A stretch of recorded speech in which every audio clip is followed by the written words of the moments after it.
Almost there, folks. Ooh.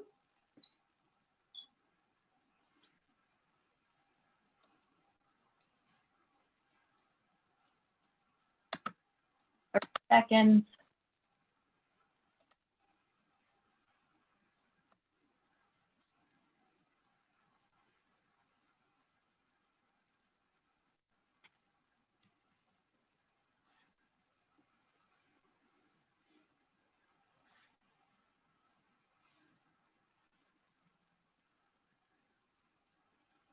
We're good. Thank you. Sorry about that. Awesome. No, thank you so much, Tina. And welcome everyone to our January meeting or January 2021 meeting of the Environmental Sustainability Task Force. We're really excited to kick off the year.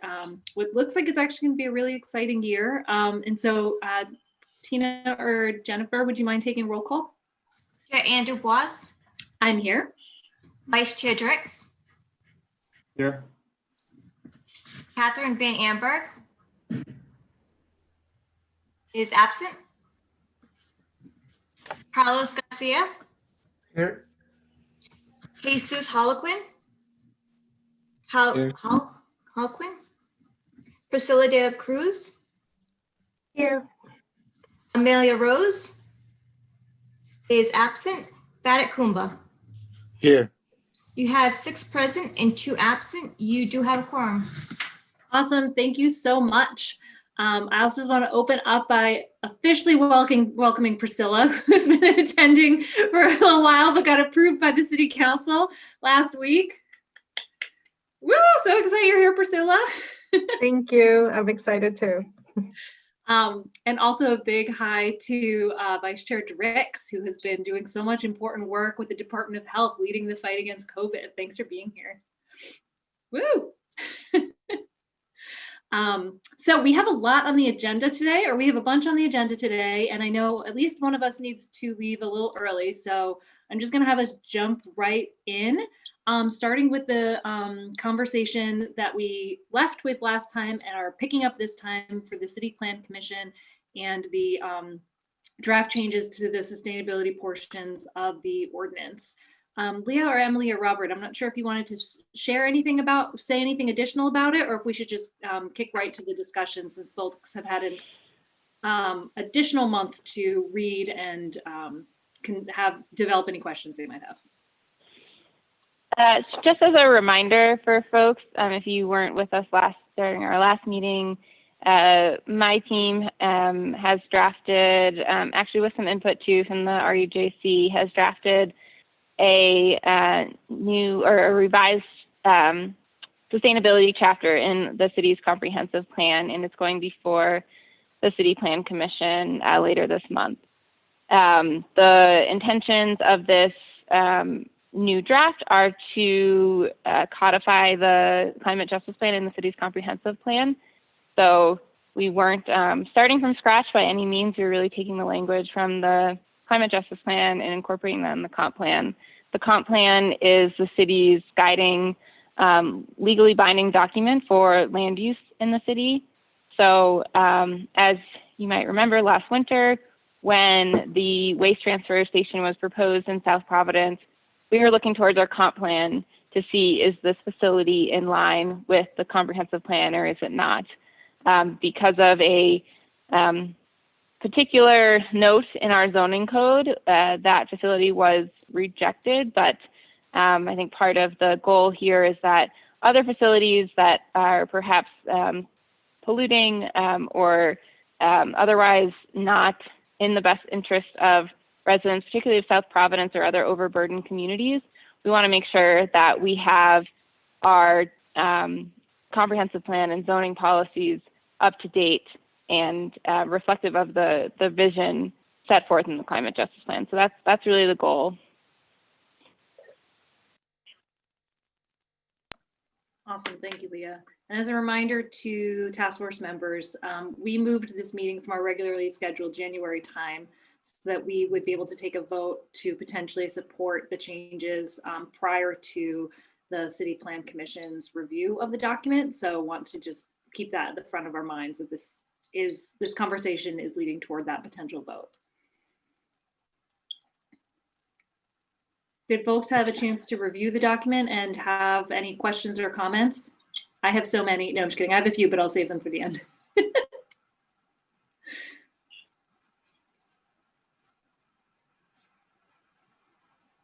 And I see hands raised in the public. We're going to have the task force talk about it first, and then we can open it up to members of the public as well. I didn't have any specific questions. I just think overall it's great. It's very comprehensive, hence its like title, and I think it's really a great document that really integrates all the work that the city and the Racial Environmental Justice Committee have been doing. And I was really excited just to see the specific references to being an anti-racist institution and really integrating that across the board. But yeah, I think it's really detailed and really aligns really well with the climate justice plan. So I'm excited to see it adopted and exposed across other departments in the city. Awesome. Thanks, Priscilla. Anyone else? I'll just echo Priscilla's sentiments that I felt really positively about the changes. I'm excited to see the elements of the climate justice plan be codified into the comprehensive plan, which, as Leah already described, the importance of the comprehensive plan. So seeing all that codified and as something that the city would need to look at as they're looking at any sort of, as they're looking, as they make policy across the city, I think that's really exciting. Two super quick things. One was, I was wondering, you talk about the sustainable procurement. I wonder if we want to mention in there that, the city council already passed a resolution in support, or if that's like too fine grained for the comp plan. And then we also referenced the ESTF in there. And I think the new ordinance, would update the ESTF's name. So I'm not sure if it's, if it's worth updating that at some point, but just flagging that as I was rereading it this morning, noted those two things. Anyone else? Awesome. Oh, go ahead. Oh, and I'm also going to acknowledge that Catherine Van Amberg has joined us as well. So noted. Thank you. Welcome, Catherine. We're just talking about the potential updates to the comp plan. Did you have any thoughts or comments? No, Or not questions? Awesome. And it looks like we have one hand raised from a member of the public, so I will call on Michael Bradley.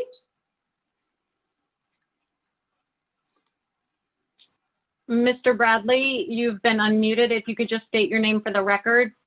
Hi, my name's Mike Bradley, and I'm a resident of Providence, and I also run the Community Compost Depot. And I just wanted to say it's great to see some of the revisions to the climate plan. Specifically, we've been promoting community-based composting for the last 10 years in Providence. We set up the first community-based community drop-off depot and also the first compost facility. We started our mission aligning with some of the initiatives that address equity at the community level.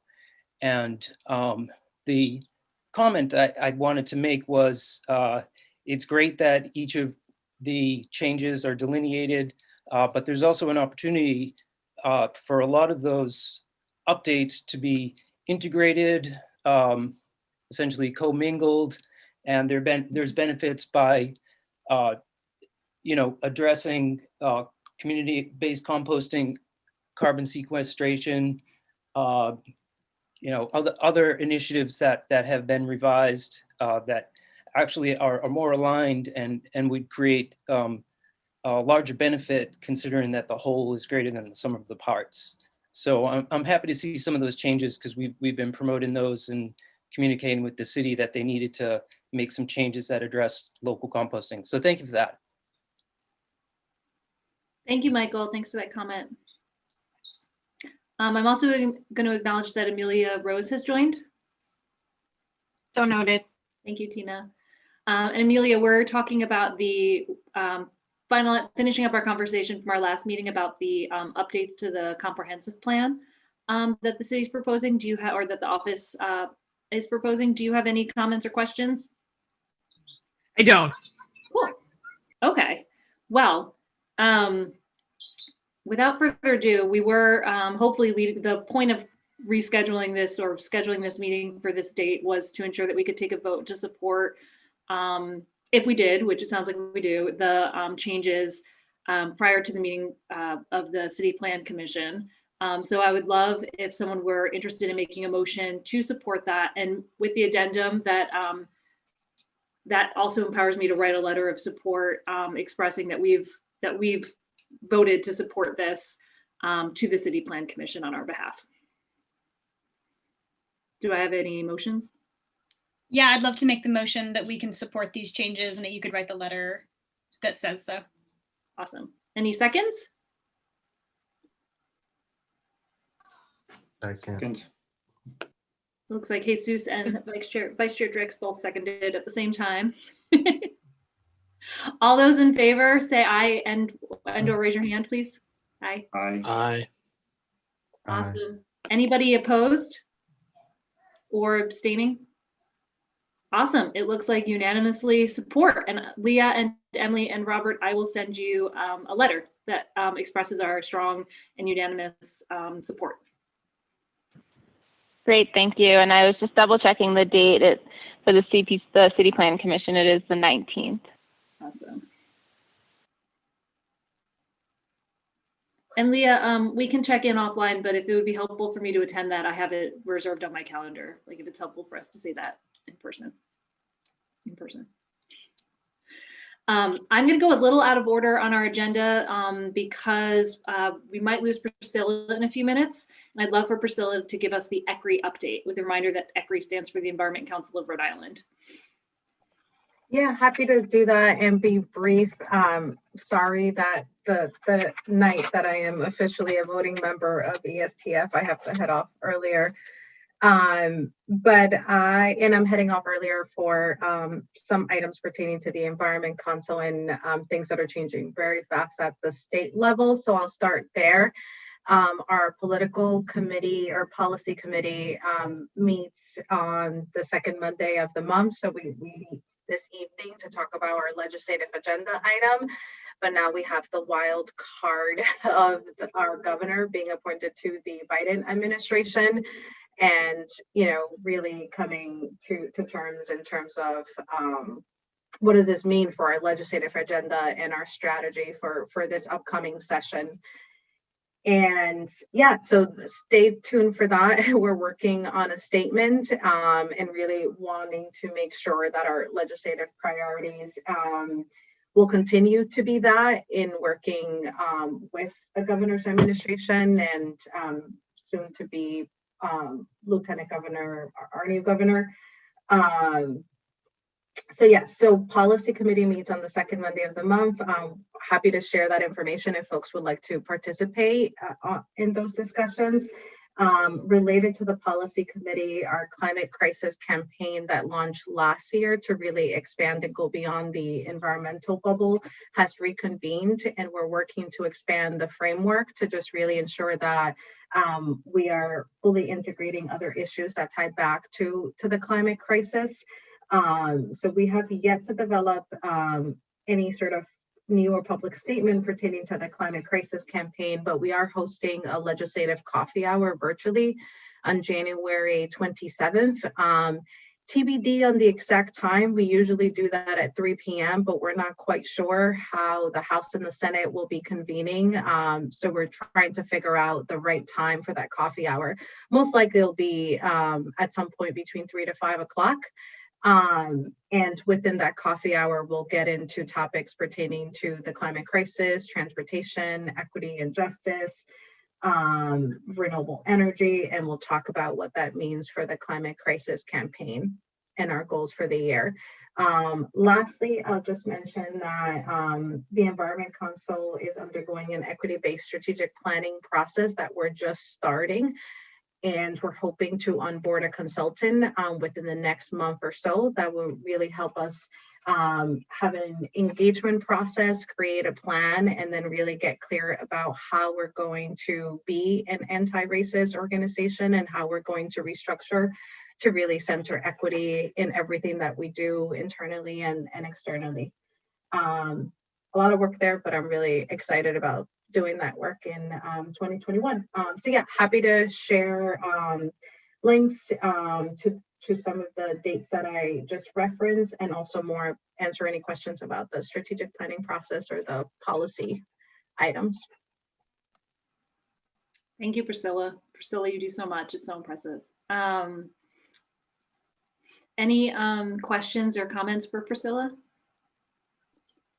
I'm just curious, what do you have a timeline for the ECRI strategic kind of restructuring process? Yeah, it's a pretty ambitious timeline. Right now we have seed money from the National Wildlife Federation to start strategic planning. So that should bring us through, I believe, the summer in being able to do the engagement and the initial drafting of the plan. But part of the process is figuring out whether we need more fundraising and how else to build capacity. So we're hoping that by the end of the summer, we have a draft plan that then we'll continue to get engagement on and feedback on before officially finalizing it, and then looking towards 2022 to implementing it. It's going to move pretty fast, but with intention and some thoughtfulness, hopefully.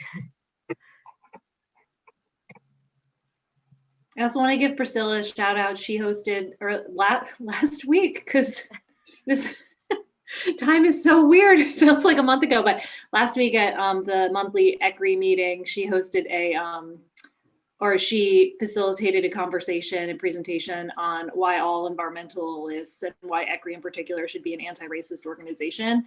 And it was a really thorough and really well done presentation that had lots of just really fantastic information, but also engagement with the ECRI members. And so just wanted to give her a high five for that. Thank you, I appreciate that. And I will say a lot of that work and self-learning that I've been doing and bringing to the Environment Council has been because of the work that, thanks to the work that the Racial Environmental Justice Committee and this task force has been doing. So thank you for doing all that tremendous hard work in getting to where we are today, because it really is influencing my work and the work that other members of the Environment Council are currently doing. Any other questions or comments for Priscilla on all the work that ECRI is doing?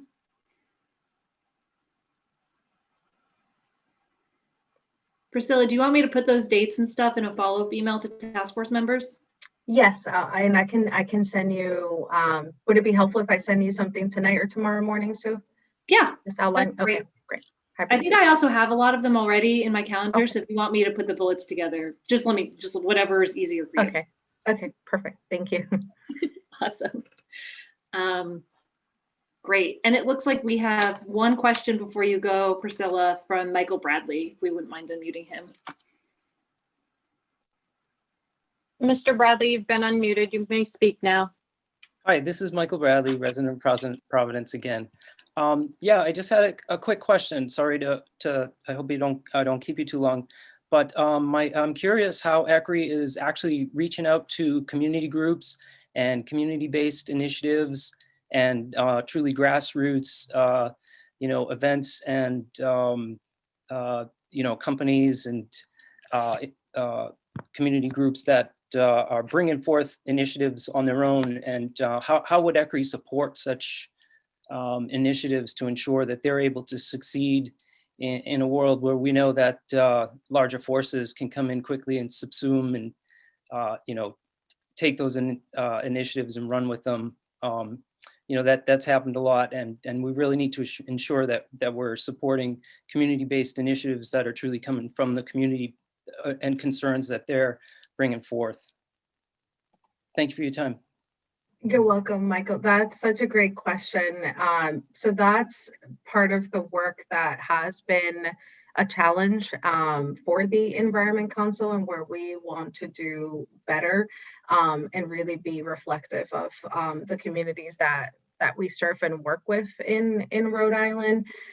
So part of the strategic planning process and onboarding a consultant, which was really detailed in our request for proposal, is that we want to be able to do robust engagement and really figure out how we could sustain that in terms of our capacity and being able to expand our capacity. So right now we only have a part-time administrator, Greg Garrett, who works like about maybe 10, 15 hours a week, and everything else is volunteer, a mixture of volunteers and folks that represent their individual organizations, respective organizations, and come with their own capacity.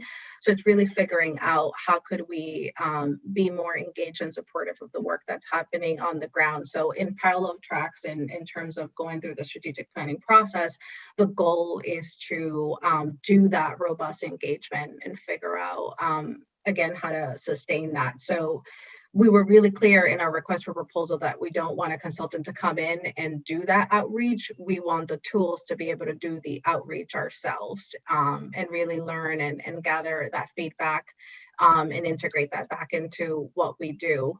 So I suspect my answer will change between now and the early summer when we figure out a better way to do that.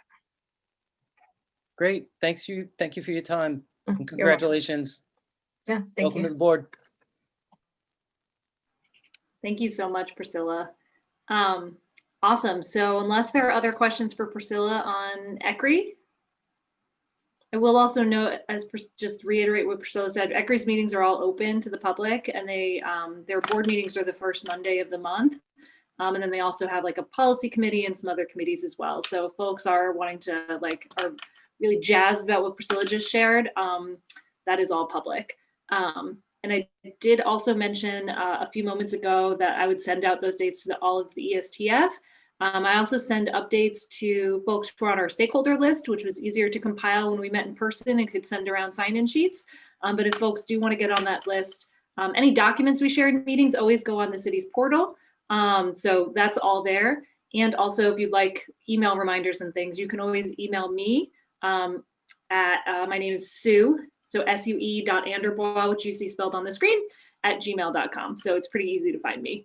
I'm also the only Sue Anderbois in the entire world. So if you just Google, it's not that hard to find.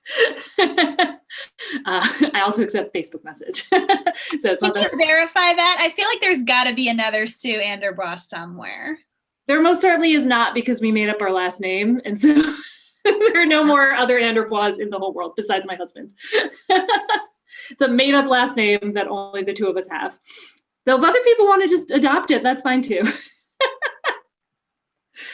You can rename yourself whatever you want for future reference. Story for another day. So the next thing on our agenda to keep us going are updates from the Office of Sustainability. I'm also going to note that I'm just bringing it up so I can read from it now. My computer is not being helpful to me.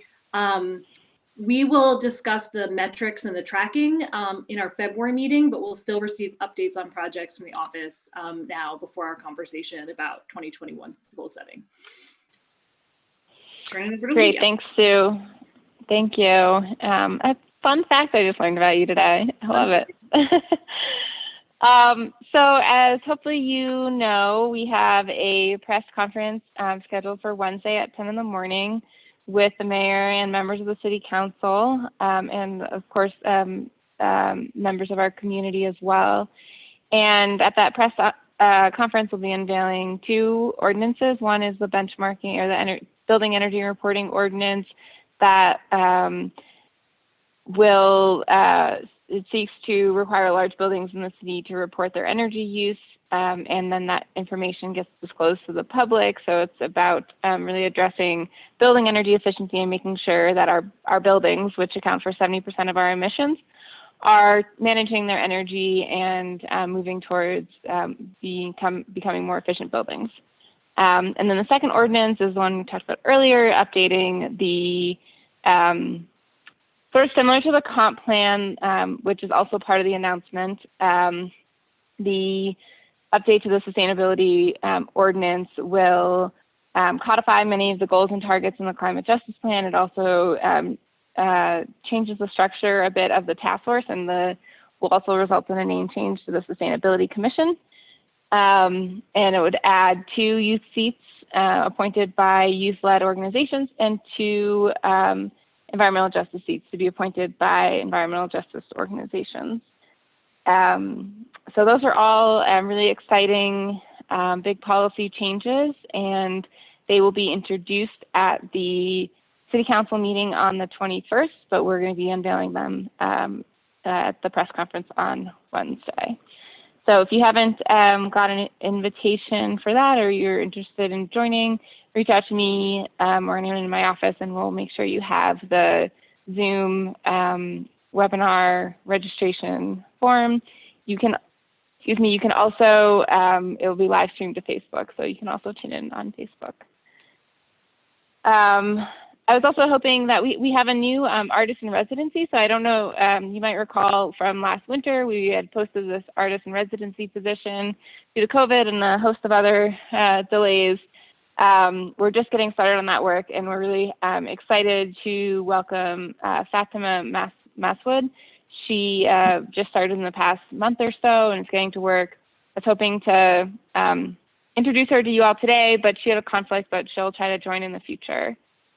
And then the last update from me, and then I'll turn it over to Emily and Rob for other updates. Our community choice aggregation program, we do expect it to go to the PUC, be heard by the PUC in February. We're still from there, depending on, it could be delayed at the PUC, depending on that timeline, and what the energy market is like at the time. We may not get, winter is, in being winter, that's the best time generally to procure large amounts of electricity. You get the best pricing then. As you get closer to the summer, prices go up.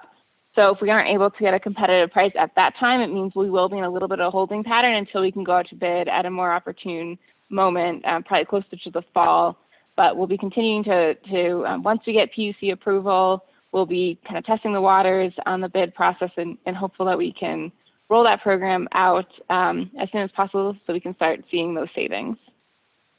With that, I'll turn it over to, why don't we start with Rob for a quick update, and then Emily on EPP. Good afternoon, everyone. I just wanted to provide a quick update on the Repower PVD program. You may be aware it's the voluntary energy benchmarking program that was established several years ago, and the goal is for participants to reduce their energy by 20% by 2025. And we have more than 5 participants outside of city property, and we have 10 city properties participating. We're going to be restarting that program, and not restarting it, but we're going to be bringing the stakeholders together soon and putting out new reports in the near future. So please feel free to reach out to me if you have any questions about Repower PVD.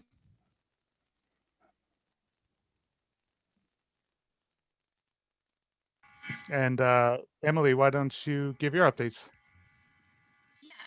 I wasn't planning to update on EPP, but at the first meeting of the year, the City Council passed both a resolution supporting composting and a resolution supporting the development of an environmentally preferable purchasing policy, which is exciting. So those 2 things are moving forward thanks to the City Council and in partnership with our office.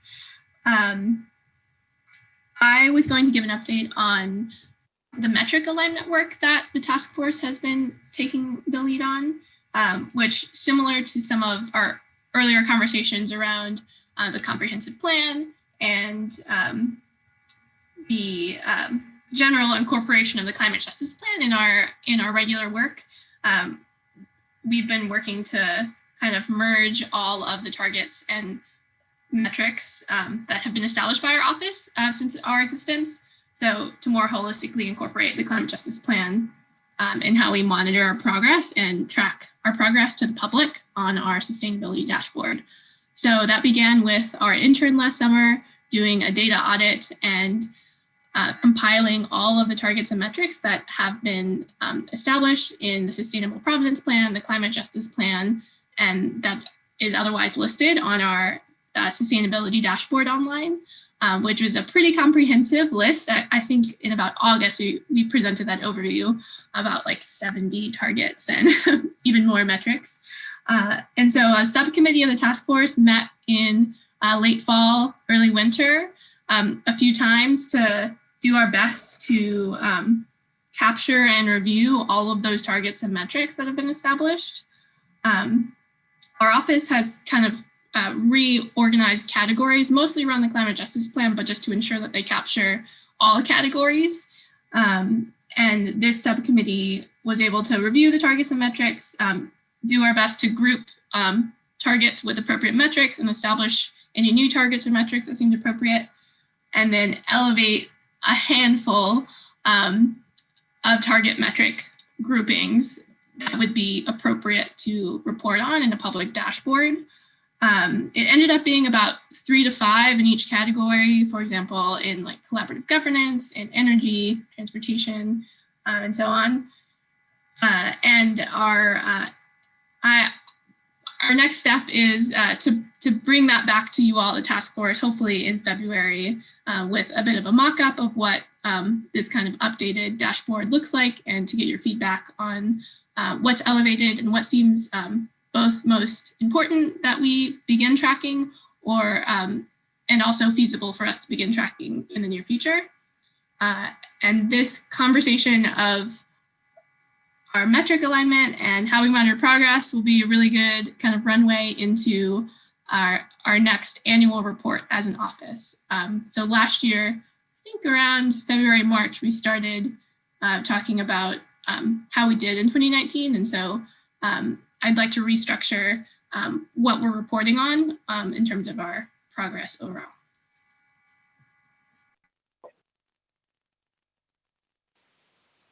Thank you. I thought of one other update that I wanted to give is on a project still very much in the beginning phases, but last year we had a study done on the possibility of solar and battery storage at PCTA. And we had a high-level scoping study done that explored the feasibility of that. The building has a very expansive roof that's great for solar. And PCTA also serves as the city's largest emergency shelter and primary emergency shelter. So a really important facility to have resilient power solutions. And we are working with some folks to explore different financing mechanisms and public-private partnerships to hopefully implement that at some point in the near future. So it's just, again, very early stages, still kind of exploring the logistics around implementing something like that. But it is really exciting. I think there's a lot of possibility and potential there, not only for the facility itself and the emergency preparedness component of it, but also thinking about, could that solar array be a community solar project for neighboring residents when it's not providing backup power for the facility, or also PCTA being a technical high school, there's hopefully some opportunities for workforce development and applied learning on site as well. That's awesome, Leah. Thanks for those updates to the whole office. Do we have any? I got muted. Do we have any questions or comments or thoughts from task force members?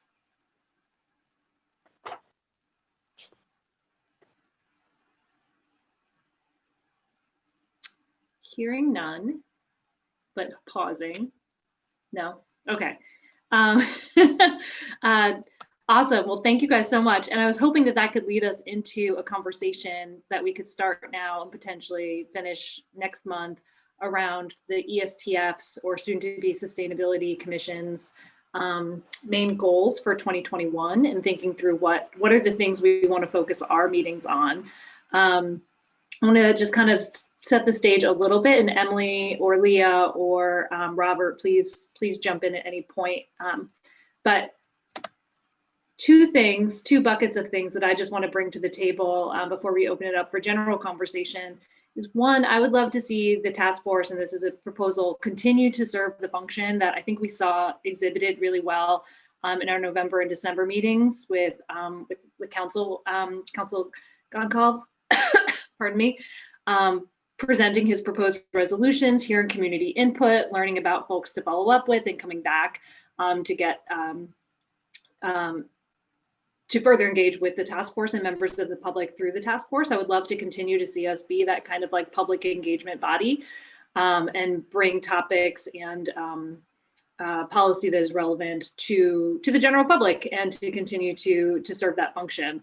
Under that same bucket, I'm really excited to see the ordinance move forward that would slightly restructure the task force into the Sustainability Commission and help us better represent the actual population of Providence by including more members from youth organizations that are chosen by youth organizations, as well as codifying the members from the REJC and other environmental justice organizations. So really excited about that.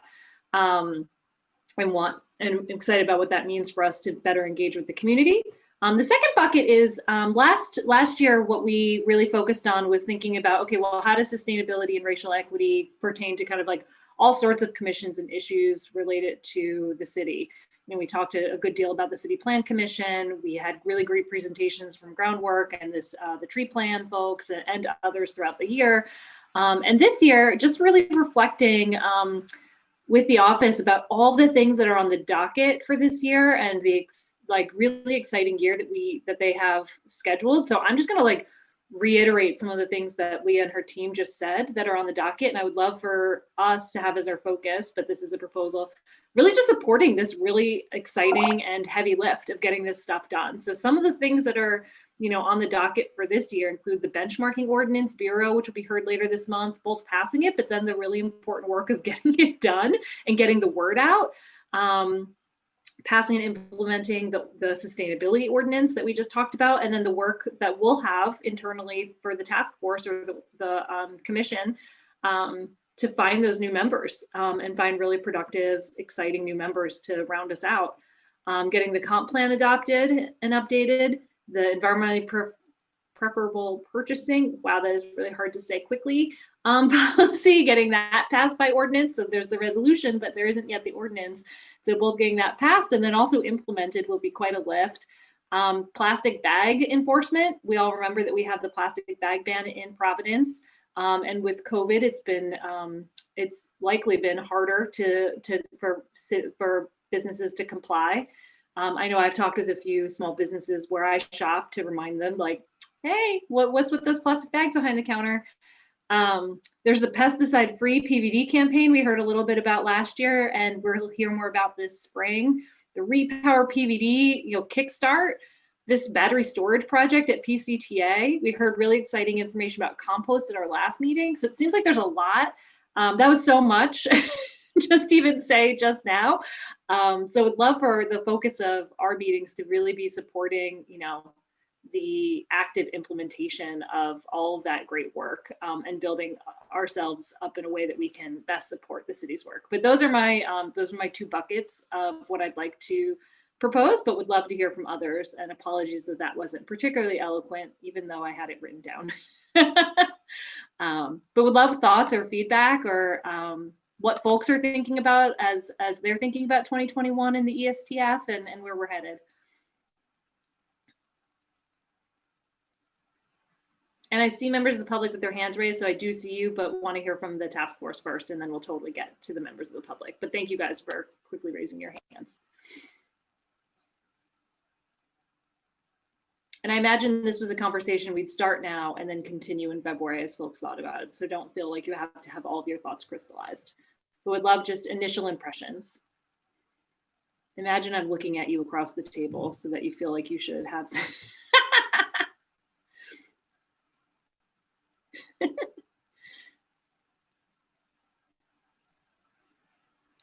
I think that all the stuff that that we've like talked about throughout the year, that was cool to hear again. I think just the conversation around the comprehension plan, and just like following that. I think I'll just add, unless like you said that I didn't hear it. No, thanks, Jesus.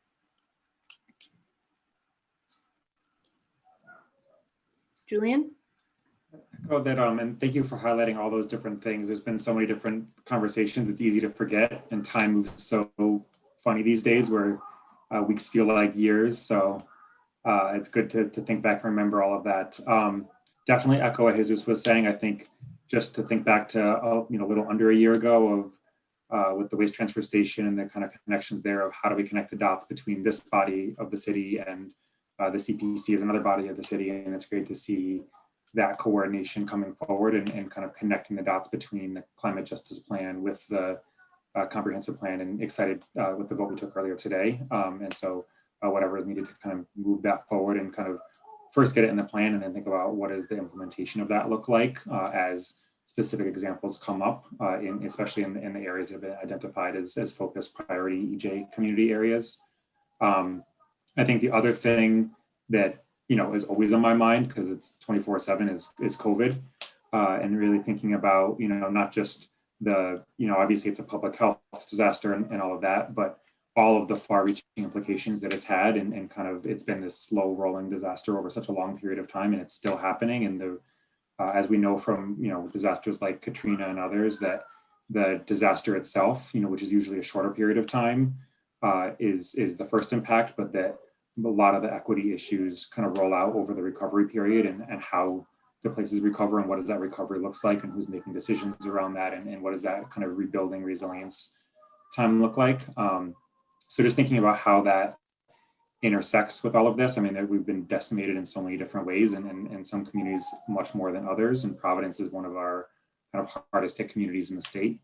And so thinking through kind of the intersections of kind of responding and recovering and rebuilding from COVID and how it relates to kind of our long-term plans. I think, again, aligning with the climate justice plan and the pieces there, but I'm not feeling very, I think there's many different pieces within that. I can't point to any specific example, but I think there's many that could be explored and kind of dug into as we move forward. Oh, sorry, housing. Housing is one of the main ones. I think we saw that as being a huge, huge piece of how COVID ended up the way they did, and kind of just the reminder that our indoor environments in our homes and buildings is a huge part of the environment, and that is a huge aspect of things that we could be working on too.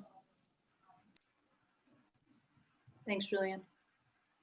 Other thoughts? I have a thought. I think it's, I guess for the, I've been on the task force a long time, and one thing that's always like the question for in the past, we haven't had these conversations so much recently, which has been refreshing, but I'll bring it up, is just sort of how, like what the function of the task force is itself. Because there's lots of great things happening, and Leah's office, Emily, and everybody is doing such great work, and all of our different organizations and different initiatives. And I totally echo everything that Jesus and Julian just said in terms of like things that we could be thinking about moving forward this year.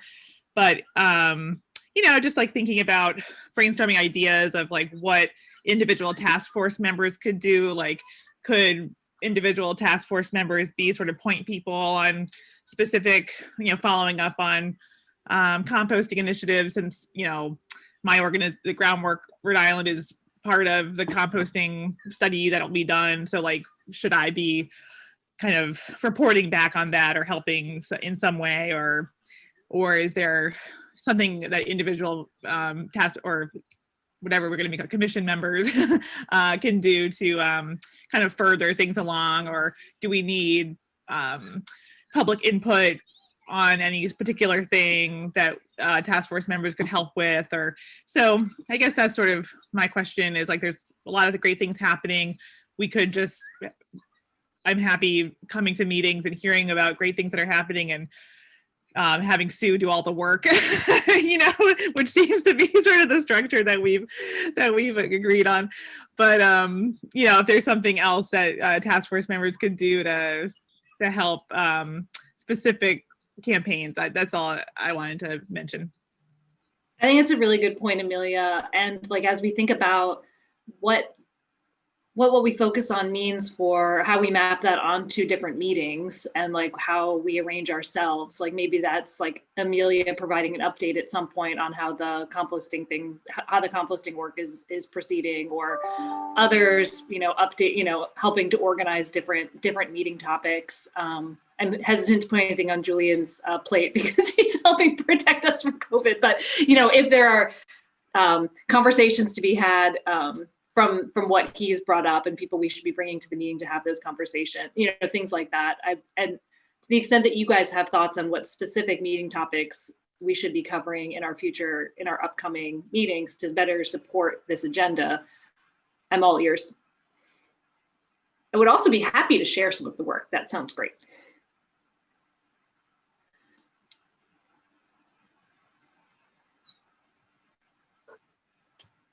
Other thoughts?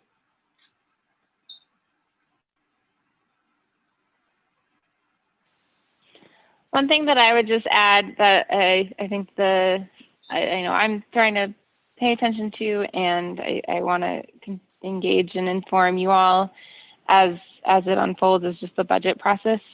And there's the work plan that we have for 2021 is unprecedented for the city and for our mighty team of three. Each moving one, we saw how much the plastic bag took. That was one ordinance, and we have two now being introduced, plus the resolutions, plus the comp plan draft. That's a lot of demands on our time and our capacity.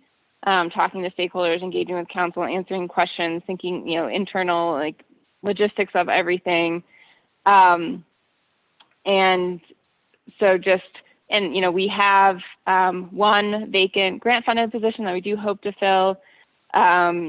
The city is in the final process of negotiating the FY21 budget, which is what we're currently in. And then we're also talking about the FY22 budget, which would start in July. So these are all really important things that impact how we can function.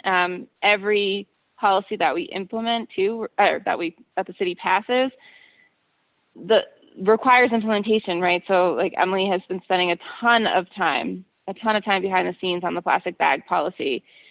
Rob will be consumed with the benchmarking ordinance, so that as it's a snowball, right? As we add new policies and we make progress, we need to be resourced appropriately. So that's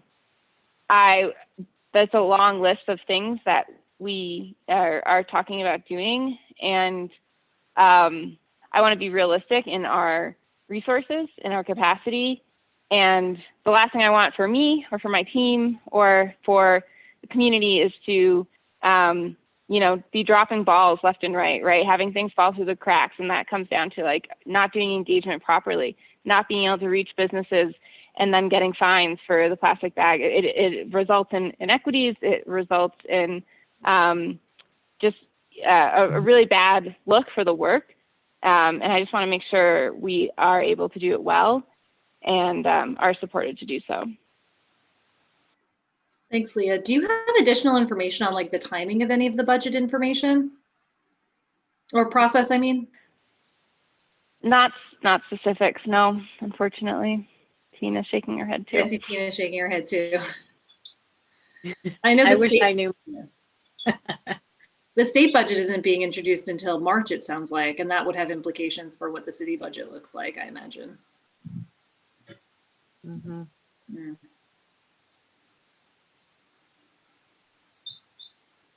Yeah, I'm following along as closely as I can internally, and that's not easy to do. But like I said, I'll try to, what I expect will happen is all of a sudden it's like going to be time to go, and there's not going to be a lot of time for rethinking or input and that sort of thing. So I'm trying to stay ahead of it as much as possible, at least for FY21.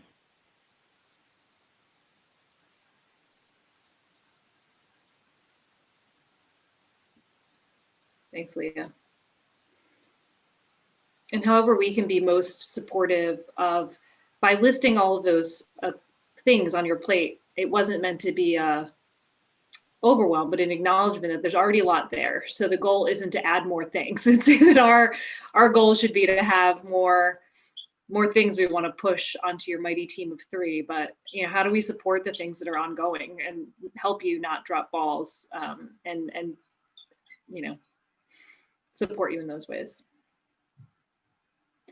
I'll add one other thing, but to the task force, not to Leah and the team, is after the ordinance passes, knock on wood, my table's actually glass, but knock on wood,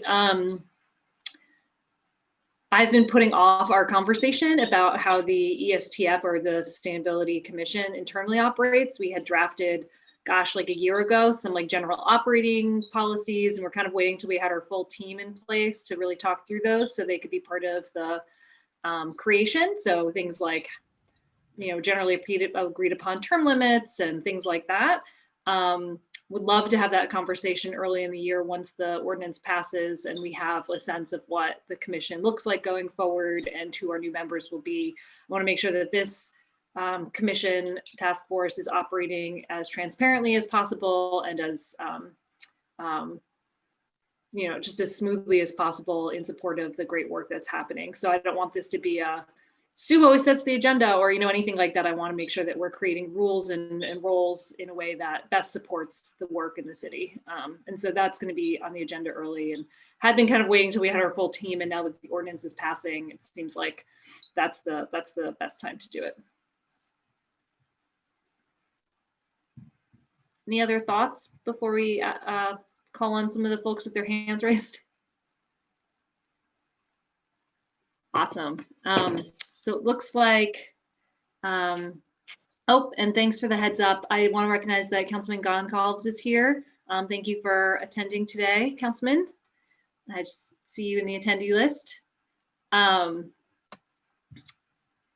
And I do want to call on the folks who have their hands raised. Tina, it looks like I now have the ability to allow people to talk. Do you want me to do that? Okay, cool. So first I'll call on Doug, because your hand was raised first. Is that okay, Tina? Or? Yes, that's fine. Okay. And if you could just state your name again for the record, like normal, I am clicking that you can talk. So Doug, you are first. Doug Victor, Princeton Avenue in Providence. Thank you very much. I'm thinking about changing my last name to Anderbois. And, welcome to the family, Doug. And, I'm understanding it means kind. The name means kind. Anyways, so wonderful smile. Thank you I just want to thank you all for all the work you've done, and Leah, how you've built this task force over the last few years. I think it deserves recognition, acknowledgement, first of all. Second, it's very interesting to hear, to be sort of privy to your conversation so far about 2021 and how that can be shaped and how the task force can be future shaped. I was really pleased to hear Julian refer to the waste management situation in Washington, on the important sort of Washington Park, and how you folks and many others came in to partner with standing up against something that would not be good for a neighborhood in many ways. So in that sense, I would just ask that you put the neighborhood association somehow, their struggles, on your list. I don't want to add to it, but we know there's already too much on the list, so we might as well add in one more thing. And we have some neighborhood associations who have financing and who have staff, and we have many others who do not, and they're run by volunteers, and it's impossible often to make change unless we form coalitions and come together in those coalitions for the changes that need to be made, that promote sustainability, protect the environment, and put equity at the core. what we're all trying to do. So thank you for that. Thank you so much, Doug. That's really good input as well. And to the extent, it sounds like a lot of the neighborhood associations are doing really important sustainability and environmental justice work. And it'd be great to, you know, as Leah mentioned earlier, doing all the outreach to communities and working with communities and getting input. The neighborhood associations seem like a great coalition to be partnering with. So could I say one more thing? Go for it. Thanks. I'm sorry to be taking so long. So also on the CPC on January 19th, Paolino Properties is seeking to rezone the St. Joseph's property, 16 acres plus. As you may have heard, a portion of the building and a portion of the land has been donated to the city, is being donated to the city to become a K-8 language school. And the rest they're asking, mostly they're asking for a commercial grade rezoning. And I've been working to organize the local neighborhood and the neighborhoods surrounding around this so that the neighborhood has a voice in it. And too often these things get in the bureaucratic mill, if you will, and there's not much room for neighborhood voice. Neighborhood voice at CPC, neighborhood voice if it goes to the ordinance committee at City Hall, neighborhood voice there. But if I just want to say that the 16 plus acres has been a huge heat island. The community garden next door is owned by Joseph Paolino Properties, and it's near and dear to my heart because I helped manage it. And we're creating a 300-foot food corridor, and that community garden could be in jeopardy. That community garden could become a parking lot for some future commercial development. And there's an opportunity here to step in and to support the neighborhood voice. We have so there's many components to this. But if anybody's coming to the CPC meeting on the 19th, you know, please stick around. And if you have anything you want to voice around the commercial, many people think it doesn't need to be commercial to have a school. It could be rezoned residential and still have a school, R2, R3, and still have a school. However, here we are, we're in the midst of something pretty big here for our neighborhood. We just really don't want our neighborhood to be, I don't know, what is the word? How can I say this without, you know, sounding like, you know, we're going to be bulldozed or something. But anyways, so you get my drift. And thank you very much. Thank you. Thank you, Doug. You're welcome. I see Emily has her hand raised. Go ahead, Em. I was going to add that I believe I attended a few Coalition of Neighborhood Association meetings in my capacity with the Sustainability Office, and it seems like a good opportunity for either myself or even members of the task force, if there's ever overlap in the coalition, be reaching out to us and we could attend their meetings, they could attend our meetings. I'm sure there's good overlap. Great idea. It looks like we have one other member of the public with her hand raised, so I'll call on Linda. I'm going to click to allow you to talk. Hi, everybody. Thank you for being here and active in all your positions. I have a question. Is the Sustainability Office, your office, and this kind of relates to what Doug just spoke about, do you ever get involved in speaking up around the zoning? Because I was in on the St. Joseph's meeting, and it appeared that there was no zoning for green garden spaces. And I know that urban gardens are a push. It is a equity issue. It is a sustainability issue. It's a common sense food issue for people. And I thought maybe you want to exercise your influence and input on creating a zoning initiative there for for advocating for green garden spaces. And also, I don't know where you are at this, but speaking up against the R4 zoning movement, where they would allow you to chop up houses and add more apartments in a regular house. So if you had a house with a 2-bedroom apartment, you could slice it in half and make 2 1-bedroom apartments.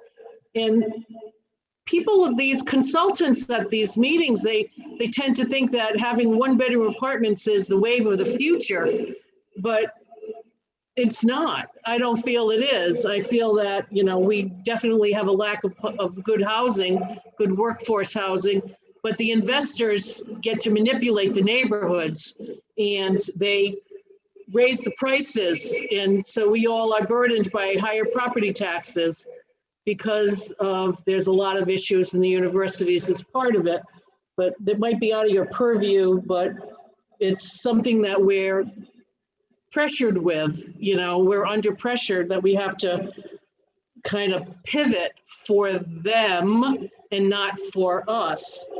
And and also the solar initiative, which I was happy to hear about the PCTA and with the solar on the rooftop with battery storage, which is brilliant. I was wondering about new city-owned buildings, like in particular, the building that's going to be built near us in Washington Park and the port area, which would be the new WPA building. Is it WPA? The Public Works, DPW. Public Works, thank you, yeah. The Department of Public Works. And could it be talked about to put up solar on that building?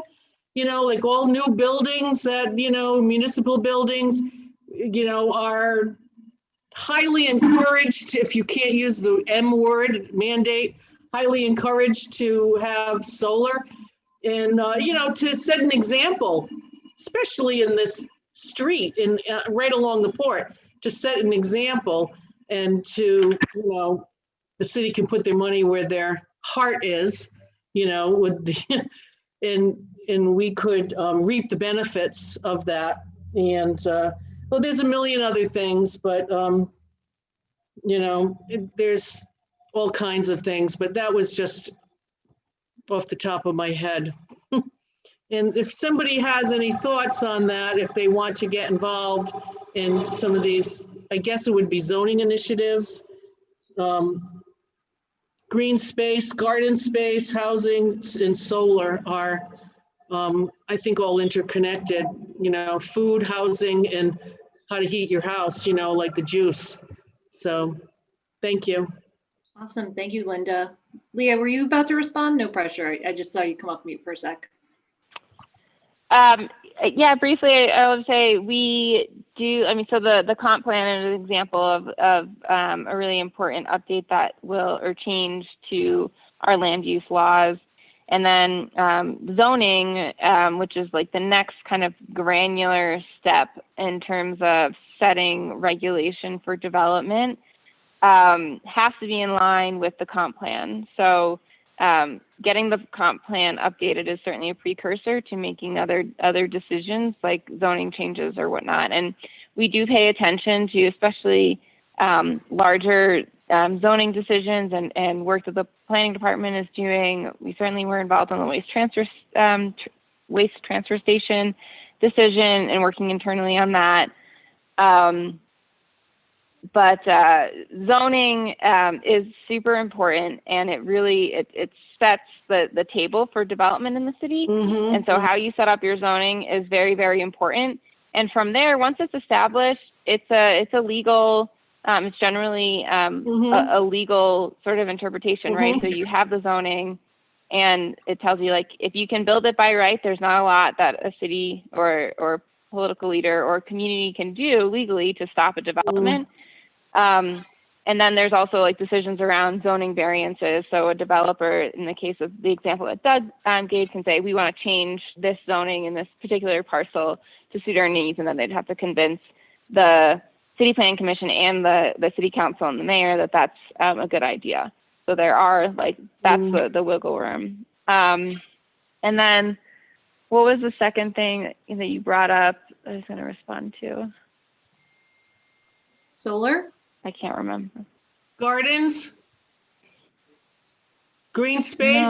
No, Space? it's okay. I'll if it comes to me, I'll chime in. But I think that was the Thanks, Leah. And also circling back to Doug's comment about participating in the neighborhood association meetings, Leah will be attending the Washington Park Neighborhood Association meeting this Wednesday evening. So thanks, Leah. Awesome. So realizing it's about 5:15, wanting to wrap up the conversation about 2021 planning, knowing we'll pick it up for next year, oh my God, next month, but it'll feel like it's been a year. Any other thoughts from task force members on things they want to be part of that conversation? And I'll come to you with a more thorough and having heard this feedback, reflective of this feedback proposal for February. But any other further thoughts or feedback?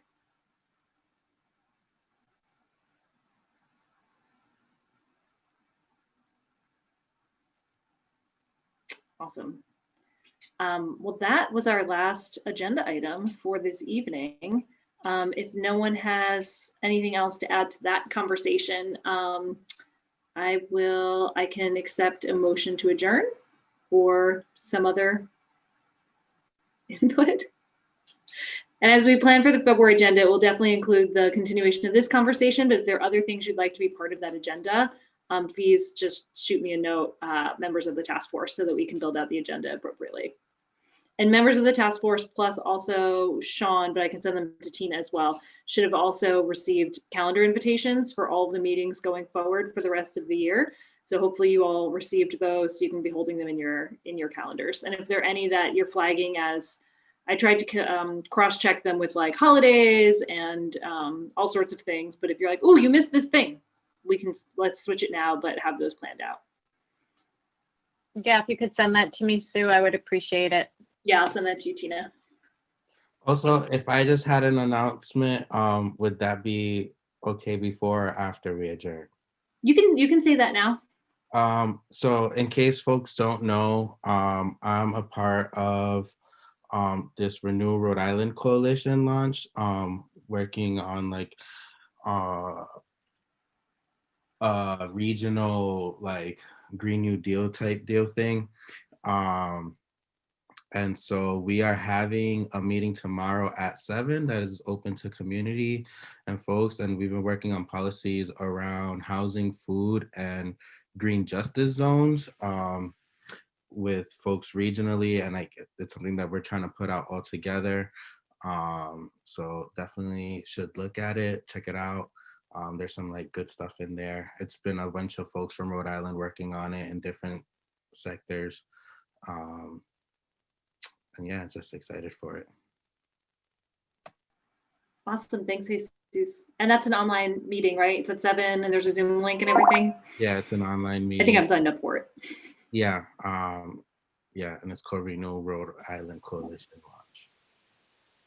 Where can folks find the link or information?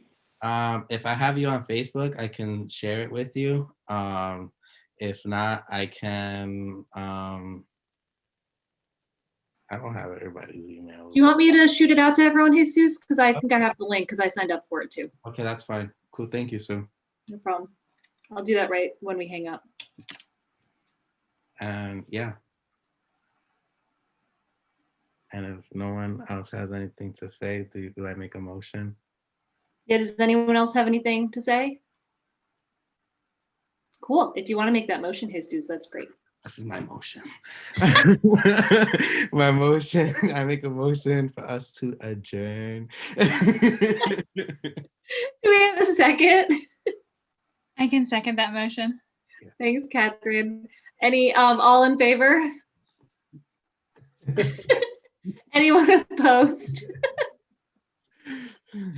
Awesome. Have a wonderful rest of your evening. It's great to see all of your faces. Bye. Thank you. Bye, everyone. Good night, everyone. Good night.